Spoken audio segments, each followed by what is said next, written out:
Good afternoon. I was here a few years ago after AppDynamics was sold by Cisco, and that's what most people ask me to talk about. The AppDynamics journey, the Cisco acquisition. It was a large acquisition. What we do there. But today it's an interesting topic. Someone asked me like, why don't you talk about this? My next company that I started after my first company's acquisition was a company called Harness, and we do a very unique thing there called startups within a startup. So inside Harness, we have 15 different startups that operate almost independently. And that's what's driving a lot of our growth. We are as big, actually bigger than AppDynamics was when we were going IPO and sold to Cisco for almost $4 billion. And we got there very fast, and we're growing really fast even today. And that's what I'm going to talk about. Like, how does that thing work? And just in a high level, what startups within startup concept is about. If you look at the fundamental problem that you start with, the fundamental problem is that normally your total addressable market is much bigger than what your first product would be. And that's what the dream you start a company with. Like, that you have a large market, you are going after a large TAM, you can build a big platform company. That's why the VCs are excited about investing in you. That's why you create multi-billion-dollar outcomes. That's what everyone wants. That's the Silicon Valley dream. That's what we all want, right? And that's why we start companies as founders as well. The problem with all of that, though, is really, really hard to go from that first product to your second product and the third product and the fourth product. Like, I've seen this myself. In my previous company, AppDynamics, we had a very successful exit, but this was a very, very hard journey. We started with our first product, and we had good passion. Like, I was founder. I knew what to do in that product. I was very passionate about solving that problem, which is monitoring for Java applications at that time. But that wasn't the large market. Like, the large market was a much bigger observability platform.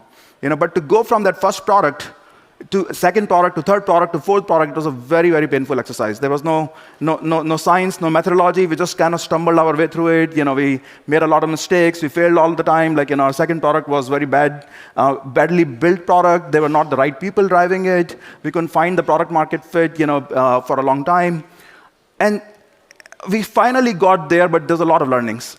And that's where, when I started Harness, I decided, like, why don't we take all of those learnings and try to create some kind of a method and some kind of a science around how do we build your product number 2 and 3 and 4 and 5 and 6, and you build them as good as your product number 1, and how do you do them in a systematic way? So at Harness, what we are doing at Harness, those of you who don't know about Harness, we are building a platform for everything software delivery, everything that happens after code is written, and what the developers have to do from DevOps, testing, application security, FinOps. And we are building a platform for all of these kind of capabilities. And it's a very large TAM. It's a $63 billion TAM. But there's no way we could have gone after this TAM from day one. So we started by, let's build one product at a time. So when we started the company in 2018, we built our first product for continuous delivery, which is the CD part of CI/CD. And then, over time, we started building our second product and third product and fourth product and fifth product. And now we have 15 different products in the platform. And they're all good products, and driving our business heavily. We'll be, $250 million plus revenue business this year, growing at 50% plus. And all of that is coming from this kind of a motion that we were able to build as a science of, like, how do we build, all of these products and go from one product to a broad platform. And this is what I call startups within startup, like, how we do this at Harness, and which is, I thought, we'll share here today. The way it works is, like, each of these startups are real startups inside the company. Like, very similar to how, startups outside work. There's a seed stage. A seed stage startup is a pre-product. So when we funded with a team of small 4 or 5 engineers team, similar to a seed stage company. And now they have to find the product market fit. There's a startup CEO inside the company. It's normally comes from a product background who are passionate about that particular problem. And then, once the company's that particular product starts going to the next level, you have a $1 million plus of revenue that becomes a Series A stage, and we fund it with more engineers, more resources. When you start going into $5 million plus revenue, we fund it at the Series B stage with more engineers, more resources. You get to the next level, we fund it more. But it has the discipline, same discipline that what we have outside in the startup world, and we created the same discipline internally in what we could do inside an organization like Harness. And now we have like multiple companies in each of these. We have like companies that are in the Series D stage. We have in the Series C stage. We have many in the Series B stage, many in the Series A stage, many in the seed stage. And the advantage of these is like these are all like 15 different startups that are running inside Harness, driving their own growth. But they share a lot of things. They share the common buying personas, which is like the tech teams in organizations. There's head of engineering, CTO, CIO, CISO, those kind of teams. So there's go-to-market that's shared. So we get a lot of advantage of shared marketing resources, shared sales teams, land and expand from one capability to multiple other capabilities. And then you get a shared technology platform. About half the code is shared. If you are building any enterprise-grade product, half the code is about things that you need to, all the bells and whistles that you need, like which is your user management and access control and data platforms and dashboarding systems and all the kind of things that you would need that could be shared. So it creates a lot of velocity and a lot of leverage in our ability to do that.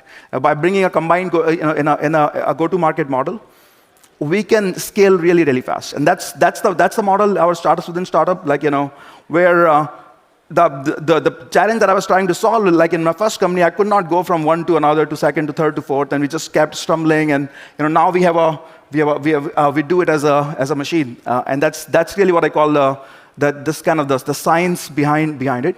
The key of this is a leadership philosophy. It only works if you set up a right leadership philosophy around it. First of all, that good ideas can come from anywhere. Like people, the one question is like, how do you decide what's the next startup?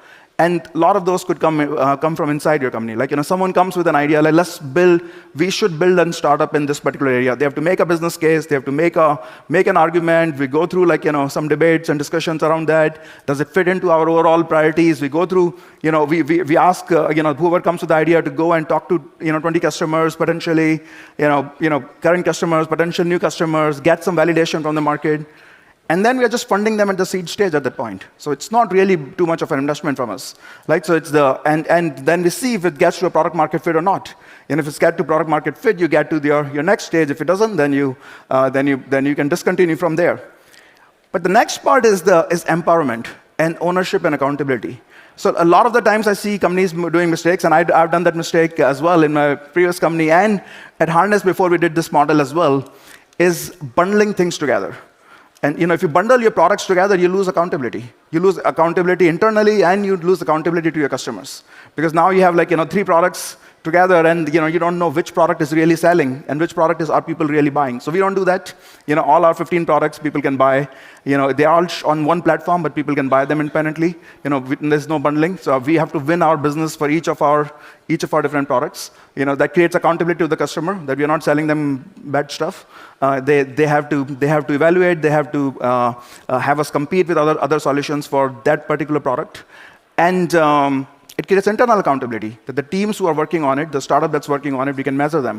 We can measure them on revenue, measure them on retention, measure them on their ability to compete, competitive wins, all the metrics that you would track as an independent startup. We can do that inside Harness. And what we also find is a lot of early stage founders find it actually very interesting to operate inside the Harness platform. If you can build a startup in developer tools inside the Harness platform because you get all the infrastructure, but we do create this ownership mindset, that is complete ownership that you have. And the rest of the organization, what we talk about is you have to measure and mentor them. Very similar to how your boards will do it independently. So we become kind of the board of these startups that are inside the company. And then we invest at key milestones that I talked about, which is which are really revenue milestones. The only thing that matters in a B2B kind of world that's very clearly measurable is revenue. And then, of course, we track the customer retention. Are customers happy? Customers are doing, are getting value from your product, renewing the product, etc. And then you gotta pivot. Very similar to how we pivot startups outside. Which is you start with an idea, it doesn't work. Maybe you need to have to change it to something else, and try something else, and keep trying it until you get to a stronger and stronger product market fit. The way we'll do outside as well. So that's the concept. Startups within startup. How do you scale innovation at a certain level? One of the biggest challenges every startup will face. If you're not facing it already, I'm sure you will at some point. Is how do you scale innovation? The first product is normally your most innovative product, and after that, the innovation slows down, and then you go to number 3 and 4 and 5, innovation really, really slows down, and it's hard to sustain, and that's our startup within startup model, how we can make that happen. So I'm glad to share this with you. If you have any questions, I'll be here doing Q&A. Please come and ask me. Thank you.